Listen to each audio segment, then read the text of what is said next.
తెలంగాణకు వాతావరణ శాఖ బిగ్ అలర్ట్ జారీ చేసింది. రానున్న వారం రోజులు రాష్ట్రంలో వానలు కురుస్తాయంటుంది. ముఖ్యంగా ఉత్తర తెలంగాణ జిల్లాలైన ఆదిలాబాద్, కొమరంభీం, ఆసిఫాబాద్, మంచిర్యాల, నిర్మల్ జిల్లాల్లో అక్కడక్కడ భారీ వర్షాలు కురిసే అవకాశం ఉందని తెలిపింది. మిగిలిన జిల్లాల్లో వానలు కురుస్తాయని అంచనా వేసింది. ఉరుములు, మెరుపులతో పాటు ఈదురుగాలులతో వానలు కురుస్తాయని అంచనా వేసింది. రాష్ట్ర వ్యాప్తంగా గంటకు 30 నుంచి 40 కిలోమీటర్ల వేగంతో ఈదురుగాలులు వీస్తాయంటుంది. ఇక రాజధాని హైదరాబాద్ లో ఇవాళ ఆకాశం మేఘావృతమై సాయంత్రం వాన కురుస్తుందని వాతావరణ శాఖ తెలిపింది. ఈ వాన రాత్రి పొద్దుపోయేంత వరకు కొనసాగుతుందంటుంది.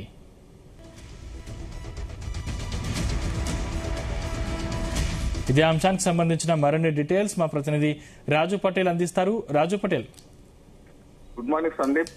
వాతావరణ శాఖ అయితే బిగ్ అలర్ట్ జారీ చేసింది. తెలంగాణ రాష్ట్ర వ్యాప్తంగా కూడా రాబోయే వారం రోజుల పాటు విస్తారంగా కురిసే అవకాశాలుందని హైదరాబాద్ వాతావరణ శాఖ అధికారులు తెలిపారు. రుతుపవనాలకు తోడు అల్పపీడన ప్రభావంతో రాష్ట్రంలో విస్తారంగా వర్షాలు కురిసే అవకాశం ఉంది. ముఖ్యంగా ఉత్తర తెలంగాణ జిల్లాలో భారీ వర్షాలు కురుస్తాయని కూడా ఐఎండీ కూడా హెచ్చరికలు జారీ చేసింది. కేవలం వర్షం మాత్రమే పడకుండా ఉరుములు, మెరుపులతో పాటు దాదాపు 40 నుంచి 50 కిలోమీటర్ల వేగంతో ఈదురుగాలు కూడా వీస్తాయని వాతావరణ శాఖ అధికారులు చెప్పారు. తెలంగాణలో 7 రోజుల పాటు వాతావరణ హెచ్చరికను హైదరాబాద్ వాతావరణ కేంద్రం విడుదల చేసింది. సో వారిచ్చినటువంటి ఇన్ఫర్మేషన్ ప్రకారము రాష్ట్రంలో జూలై 2వ తేదీ రాత్రి నుంచి జూలై 9 వరకు పలు దఫాలుగా వర్షాలు పడే అవకాశం ఉంది. చాలా ప్రాంతాల్లో తేలికపాటి నుంచి మోస్తారు వర్షాలు కురవగా కొన్ని జిల్లాల్లో మాత్రం భారీ వర్షాలు పడే అవకాశం ఉంది సందీప్. ఇక జూలై 2 నుంచి జూలై 3 వరకు కూడా చాలా ప్రాంతాల్లో వర్షాలు కురిసే అవకాశం ఉన్నటువంటి జిల్లాలు కనుక ఒకసారి చూసుకుంటే ఆదిలాబాద్, కొమరంభీం, ఆసిఫాబాద్, మంచిర్యాల, నిర్మల్ జిల్లాలో ఇక్కడ 2వ తారీఖు, 3వ తారీఖు ఈ జిల్లాలో ఎక్కువగా వర్షాలు కురిసే అవకాశం ఉంది. దాంతో పాటు జూలై 3 నుంచి 4వ తేదీ వరకు ఆదిలాబాద్, కొమరంభీం, ఆసిఫాబాద్, మంచిర్యాల, నిర్మల్, నిజామాబాద్ జిల్లాలతో పాటు అలానే జగిత్యాల, ములుగు, భద్రాద్రి కొత్తగూడెం, ఖమ్మం, నల్గొండ, సూర్యాపేట, మేడ్చల్, మల్కాజిగిరి, వికారాబాద్, సంగారెడ్డి, మెదక్, కామారెడ్డి, మహబూబ్ నగర్, నాగర్ కర్నూల్, వనపర్తి, నారాయణపేట, జోగులాంబ, గద్వాల జిల్లాలో కూడా వర్షాలైతే కురిసే అవకాశం ఉంది. ఇక జూలై 4 వరకు రాష్ట్రంలోని పలు ప్రాంతాల్లో తేలికపాటి నుంచి మోస్తారు వర్షాలు కురుస్తాయి.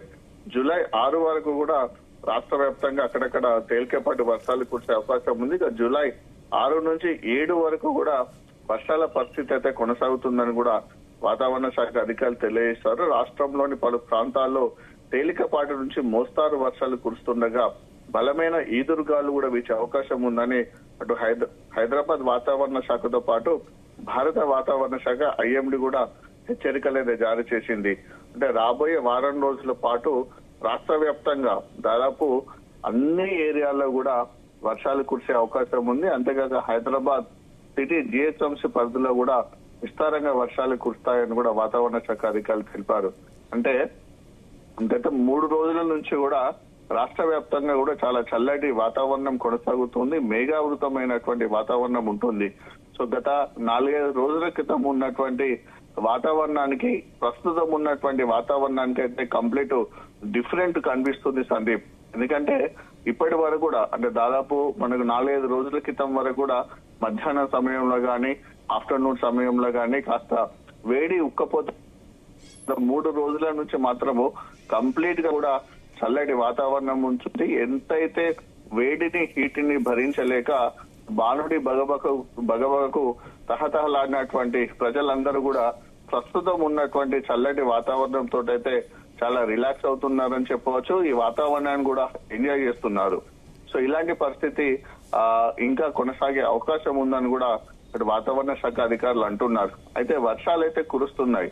ఇప్పటికీ ఈ సంవత్సరంలో మనకు అంటే జూన్ నెలలో కురవాల్సినటువంటి వర్షపాతం కంటే చాలా తక్కువ వర్షపాతం కురిసింది. లోటు వర్షపాతం నమోదైంది.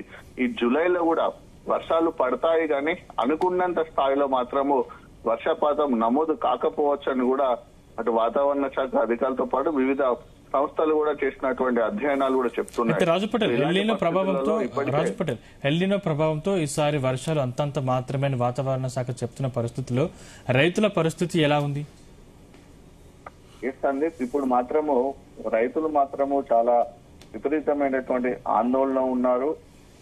ఒక రకమైనటువంటి బాధాతప్త హృదయాలతో కూడా అన్నదాత కుటుంబాలు ప్రస్తుతం ఉన్నాయి. ఎందుకంటే ప్రధాన ఆధారం నీరు. ఆ నీరు మనకు వర్షం వల్లనే వస్తుంది. వేరే ఏ రకంగా కూడా మనం తీసుకోవడానికి అవకాశం లేదు. సో అలాంటి పరిస్థితులలో పంట ఉత్పత్తికి, పంట దిగుబడికి ప్రధాన కారణమైనటువంటి వానలు లేకపోవడము, నీరు లేకపోవడం వల్ల మేము పంటలు ఎలా పండించుకోవాలనేటువంటిది ఒక రకమైనటువంటి ఆందోళన రైతాంగంలో కొనసాగుతుంది. అంటే దాదాపు ఇప్పటి వరకు కూడా ఫుల్ బిజీలో ఉండాల్సినటువంటి రైతులు గాని, రైతు కుటుంబాలు గాని, అంటే వ్యవసాయ రంగము ఈ సీజన్ లో కంప్లీట్ బిజీగా ఉంటుంది. ఉదయం లేచినప్పటి నుంచి సాయంత్రం వరకు కూడా చేన్లలో గాని, చెలకల్లో గాని, పంట పొలాల్లో గాని రైతులు దుక్కులు దున్నుకుంటూ, నాట్లు వేసుకుంటూ, పత్తి విత్తనాలకు సంబంధించి పత్తి చేన్లలో కలుపులు కలుపుకుంటూ, మిగతా రకాల వివిధ రకాల పంటల వేయడానికి సంబంధించినటువంటి పనుల్లో కంప్లీట్ గా నిమగ్నమై ఒక రకమైనటువంటి, అంటే పల్లెలలో వ్యవసాయానికి సంబంధించినటువంటి పనుల బిజీ ఎలా ఉంటుందో ఆ రకమైనటువంటి వాతావరణం ఉండేది. కానీ ప్రస్తుతం అలా ఉండట్లేదు సందీప్. అంటే రైతులు చాలా మంది ఇళ్లనే ఉంటున్నారు, ఇంటికాడనే ఉంటున్నారు. ఏం పనులు లేక రైతు కూలీలు కూడా వ్యవసాయ రంగం మీద ఆధారపడ్డ వాళ్ళు కూడా ఖాళీగానే ఉంటున్న పరిస్థితి కనిపిస్తుంది. అంటే ఒక రకమైనటువంటి సంక్షోభం అయితే ఇప్పుడు కనిపిస్తుంది. సో ఇటీవల మొన్న జరిగినటువంటి రైతు భరోసా నిధుల సందర్భంలో కూడా సీఎం రేవంత్ రెడ్డి అదే మాట్లాడుతూ, ఈసారి వర్షాలు చాలా తక్కువగా ఉన్నాయి కాబట్టి రెగ్యులర్ గా వేసుకునేటువంటి పంటల కంటే, అంటే నీరు ఎక్కువగా యూజ్ అయ్యేటువంటి పంటల కంటే, అంటే వర్షాన్ని బేస్ చేసుకొని ఎక్కువగా పండించే పంటల బదులు తక్కువ కాలం ఉన్న పంటలు, నీటి వినియోగము తక్కువ ఉన్న పంటలు వేసుకోవాలని కూడా సీఎం రేవంత్ రెడ్డి చెప్పారు. ప్రభుత్వము, వ్యవసాయ శాఖ కూడా అదే జారీ చేసింది ఉత్తర్వులు కూడా.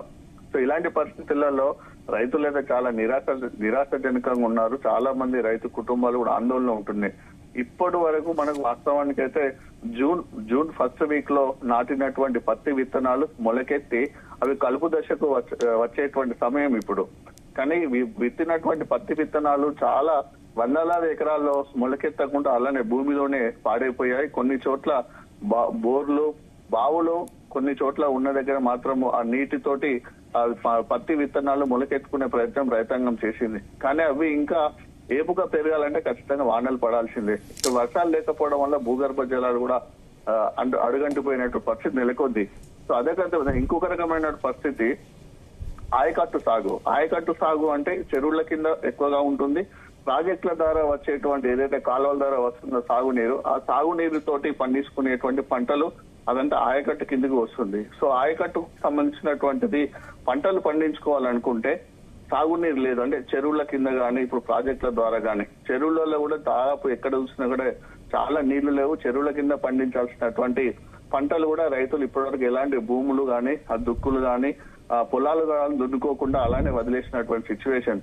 ఇక ప్రాజెక్టుల ద్వారా అటు ఎస్ఆర్ఎస్ ప్రాజెక్ట్ అయినా, ఎల్లంపల్లి ప్రాజెక్ట్ అయినా, కడెం ప్రాజెక్ట్ అయినా, దాంతో పాటు మనకు నాగార్జున సాగర్ ప్రాజెక్టు, శ్రీశైలం ప్రాజెక్ట్ అయినా సరే, ఇంకా కాళేశ్వరం బ్యారేజ్ లో బాగా నిర్మించినటువంటి మల్లన్న సాగర్ అయినా, కొండపోచమ్మ సాగర్ అయినా, రంగనాయక్ సాగర్ అయినా, ఇలా ఏ ప్రాజెక్టు చూసుకున్నా, ఏ బ్యారేజ్ చూసుకున్నా సరే అందులో వాటర్ నిల్వ అనేది మినిమం వాటర్ స్టోరేజ్ మాత్రమే ఉంది. సో ప్రధానంగా మనకు 60% ఆఫ్ వ్యవసాయ భూములు కూడా అంటే ప్రాజెక్టుల ద్వారా వచ్చేటువంటి నీటిపైనే పండించుకునేటువంటి పరిస్థితి తెలంగాణలో ఉంది. సో అలాంటిది 1,30,00,000 ఎకరాలు గాను ప్రస్తుతానికి కేవలం 12 లక్షల ఎకరాలు మాత్రమే సాగవుతుంది. కేవలం 12% మాత్రమే సాగవుతుందని కూడా రాష్ట్ర వ్యవసాయ శాఖ తెలిపింది. అంటే ఇంకా 88% పంటల సాగు ఇప్పటి వరకు కూడా ప్రారంభం కాలేదు. అంటే 88% పంటల సాగు ప్రారంభం కావాలంటే ఖచ్చితంగా కూడా చెరువులు కంప్లీట్ గా నిండాలి, మత్తడి పడాలి, పెద్ద పెద్ద వాగులు ప్రవహించాలి, కృష్ణా గోదావరి నది ప్రవహించాలి. కృష్ణా గోదావరి నది బేసిన్ పైన ఉన్నటువంటి ప్రాజెక్టులు కూడా అన్ని కూడా నిండిపోయిన తర్వాతనే ఆ ఆయకట్టుకు సాగునీరు అందుతుంది. సో ఇప్పుడు ఆయకట్టు సాగు చేసేటువంటి రైతాంగం పరిస్థితి కూడా చాలా ఆందోళనకరంగా ఉందని చెప్పవచ్చు. ఎందుకంటే నీళ్లు లేవు, చెరువులలో నీళ్లు లేవు, వాగులు ప్రవహించలేదు, నదులు ప్రవహించలేదు, ప్రాజెక్టులలో నీళ్లు లేదు, వాటి నుంచి వచ్చేటువంటి కాలువల ద్వారా నీరు రాని ప్రశ్నార్థకంగా ఉంది. సో ఇలాంటి పరిస్థితులలో వ్యవసాయ రంగం అయితే కాస్త సంక్షోభానికి గురవుతున్నటువంటి ప్రస్తుత పరిస్థితి.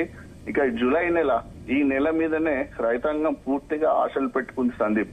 ఎందుకంటే ఈ నెలలో కనుక వర్షాలు కురిస్తే కాస్త పంటలు ఒక 20 రోజులు నెల రోజులు ఆలస్యం అయినప్పటికీ కూడా ఆగస్టు నెలలో వేసుకునే అవకాశం ఉంటుంది.